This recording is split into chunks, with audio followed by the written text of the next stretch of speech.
Okay नबी, अब हमने देखा कि यहाँ पर क्या होता है कि मल्टी थ्रेडिंग में हमने प्रायोरिटीज भी देख ली चेक करके, हमने वो स्लीप फंक्शन या जो स्टॉप फंक्शन था वो बना के देख लिया और स्विचिंग भी करके देख ली। नेक्स्ट कम्स कि अगर सपोज करो हमने यहाँ पर कोई क्लास बनाई और क्लास का नाम रखा है यहाँ पर फर्स्ट, और इस फर्स्ट क्लास के अंदर हमने एक फंक्शन बनाया, इसका नाम रखा वॉइड शो।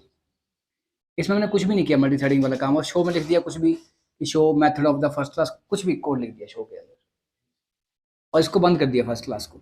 और फिर हमने एक और क्लास बनाई जिसमें रखा हमने सेकंड। अब सेकंड क्लास में मैंने क्या किया, यहाँ पे लिख लिया एक्सटेंड्स थ्रेड, इसमें मैंने करनी मल्टी थ्रेडिंग। अब आपको पता है कि जब जावा के अंदर, अगर जावा के अंदर मल्टीपल इनहेरिटेंस नहीं होती, मल्टीपल का मतलब होता है कि दो क्लासेज एक साथ एक्सटेंड नहीं होती, क्योंकि मैंने यहाँ पे एक्सटेंड कर लिया थ्रेड को, तो कल को मैं चाहता था कि ये वाली भी यहाँ पे एक्सटेंड होकर के आए, तो नहीं हो पाएगी। अगर ये क्लास को मैं यहाँ एक्सटेंड करूंगा तो मेरी इस क्लास में मल्टी थ्रेडिंग वाला काम नहीं हो पाएगा, और अगर मैं मल्टी थ्रेडिंग वाला करूंगा तो मैं इस क्लास को एक्सटेंड नहीं कर पाऊंगा। नहीं नहीं, दो क्लासेस जो हैं वो एक साथ, जावा के अंदर दो क्लासेस को एक साथ हम इनहेरिट नहीं कर सकते। Extend thread comma extend first नहीं हो पाएगा। मतलब अगर एक क्लास ए है, जिसे कहते हैं एक क्लास सी है, और एक क्लास ए है और एक क्लास बी है, सो सी दोनों क्लासेस को एक साथ एक्सटेंड नहीं करेगी। या तो चलेगा ए से बी, बी से सी, ये हो सकता है, मल्टी लेवल होता है, पर मल्टीपल नहीं होती। इसमें दोनों में एक आगे, दोनों को एक्सटेंड नहीं कर पाएगा, एक को करेगा एक्सटेंड। तो एक्सटेंड थ्रेड अगर हम करना चाहते हैं तो वो नहीं, अगर तो फिर वो नहीं होगा, तो हमने क्या किया यहाँ पे कर लिया एक्सटेंड्स फर्स्ट, एक्सटेंड्स फर्स्ट। पर अब इसमें अगर हमने फर्स्ट क्लास को एक्सटेंड किया तो अब इसमें मल्टी थ्रेडिंग नहीं पॉसिबल है, क्योंकि थ्रेड नहीं आ रही है। तो यहाँ पे एक चीज बनाई गई है उसके लिए, इसे कहते हैं इम्प्लीमेंट्स रनेबल, इसे कहते हैं इंटरफेस। ऐसा हो सकता है कि एक हम क्लास को एक्सटेंड करें और एक इंटरफेस को हम इंप्लीमेंट कर लें, ये हो सकता है। अब इसके अंदर क्या करेंगे, हम सेकंड क्लास के अंदर ये फंक्शन बनाएंगे, पब्लिक वॉइड रन, ये बनाएंगे। और यहाँ पे जो भी कोड लिखना आपने लिख दिया, सपोज जो भी लिखा था हमने, मान लो लूप लगा दी इसके अंदर, कुछ भी कोड लिख दिया और बंद कर दिया। अब इसमें क्या है, क्लास फर्स्ट भी है एक्सटेंड हो रही है और एक रनेबल इंटरफेस है, ये मल्टी थ्रेडिंग के लिए basically. Now what we will do is कि यहाँ पर हम क्या करेंगे, यहाँ पे हम आएंगे और यहाँ पे लिखेंगे हम क्लास यूज, और यहाँ लिखेंगे पब्लिक स्टैटिक वॉइड मेन, ये देंगे, पब्लिक स्टैटिक वॉइड मेन देंगे।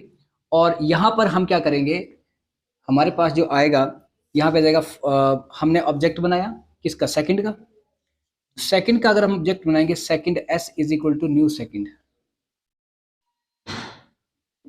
ठीक है। तो सेकंड, क्योंकि आपके पास एक्सटेंड फर्स्ट की है तो ये शो फंक्शन के अंदर आ चुका है, तो अगर मैं लिखूंगा एस डॉट शो तो चलेगा, और अगर मैं लिखूंगा एस डॉट रन वो भी चलेगा, क्योंकि वो रन फंक्शन जो है वो सेकंड क्लास का है। पर दिक्कत ये आएगी, वो मल्टी थ्रेडिंग नहीं परफॉर्म करेगा, क्योंकि रन को तो कॉल लगती है स्टार्ट से, स्टार्ट यहाँ पे है नहीं। रनेबल इंटरफेस एक ऐसा इंटरफेस है, रनेबल इंटरफेस के अंदर सिर्फ एक ही मेथड की डिक्लेरेशन पड़ी हुई है, प्रोटोटाइप पड़ी हुई है, क्योंकि इंटरफेस के अंदर बॉडी नहीं पड़ी होती, क्या पड़ा होता है, प्रोटोटाइप पड़ी होती है, ठीक है ना। तो क्या करेंगे, second S is equal new second जो हमने लिखा है, इससे ऊपर हम यहां पर क्या करेंगे, यहां पे लिखेंगे thread T is equal to, या यहां पे एक, यहां पे कर दिया thread T is equal to new thread, ये किया। और इसमें हमने क्या पास कर दिया, एस, एस मतलब जो सेकंड क्लास का ऑब्जेक्ट है। तो एक हमारे पास ऑब्जेक्ट हो गया थ्रेड क्लास का, और एक हमने उसको सेकंड क्लास का रेफरेंस भी दे दिया। अब हमने क्या किया, यहाँ पर टी डॉट स्टार्ट करके हमने कॉल किया।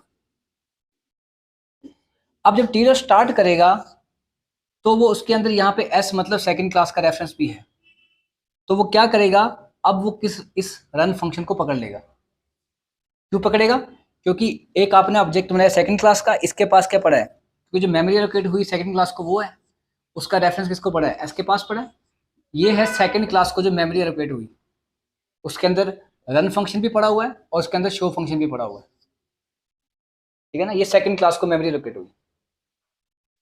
और उसके अंदर जब हमने ये बनाया थ्रेड, थ्रेड जो का ऑब्जेक्ट जो बनाया टी, तो थ्रेड का ऑब्जेक्ट बना पूरा, थ्रेड को मेमोरी मिली, उसके अंदर भी सारे फंक्शन होंगे उसके वाले, और टी ने क्या किया, उसका रेफरेंस पकड़ लिया थ्रेड क्लास का, और साथ में इसका भी पकड़ लिया क्योंकि हमने पास कर दिया उसके अंदर वो। जब हमने स्टार्ट को कॉल किया तो स्टार्ट के अंदर से रन को कॉल लगी होती है। जो स्टार्ट मेथड है उसके अंदर से रन मेथड को कॉल लगी, जो कि ये किसको पकड़ लेगा, यहाँ से ये जो थ्रेड वाला रन है, ये सॉरी सेकंड वाला रन है, इसको पकड़ लेगा, उसको चला देगा। इस पे मल्टी थ्रेडिंग पॉसिबिलिटी। तो हमने जो टॉपिक ये किया है, रनेबल इंटरफेस के अंदर सिर्फ एक ही फंक्शन की प्रोटोटाइप पड़ी है, उसका नाम है रन। और इंटरफेस में ये होता है कि इंटरफेस अगर हम इम्प्लीमेंट हम करते हैं तो इंटरफेस के अंदर जो भी फंक्शन की डिक्लेरेशन पड़ी होती है उसकी बॉडी हमें बनानी पड़ती है। तो यहाँ पे हमने क्या किया, उसकी बॉडी यहाँ पर बनाई है, इसका नाम है रन। और यहाँ से फिर हमने क्या किया, सेकंड का ऑब्जेक्ट बनाया, फिर थ्रेड, क्योंकि थ्रेड के पास तो सारे फंक्शन है, स्टार्ट भी है, स्लीप भी है, स्टॉप जो भी है। तो हमने यहाँ पे स्टीर और स्टार्ट कॉल किया, और स्टार्ट से फिर हमने क्या किया कि उससे रन वाले को कॉल लगी। तो हम यहाँ पे इस कंसेप्ट में ये बताना चाहते हैं कि इसमें we can adopt multiple inheritance in multi threading. So अगर आपसे क्वेश्चन पूछेगा कि how we can implement the multiple inheritance in multi-threading, so that is by using runnable interface. Clear? Yeah.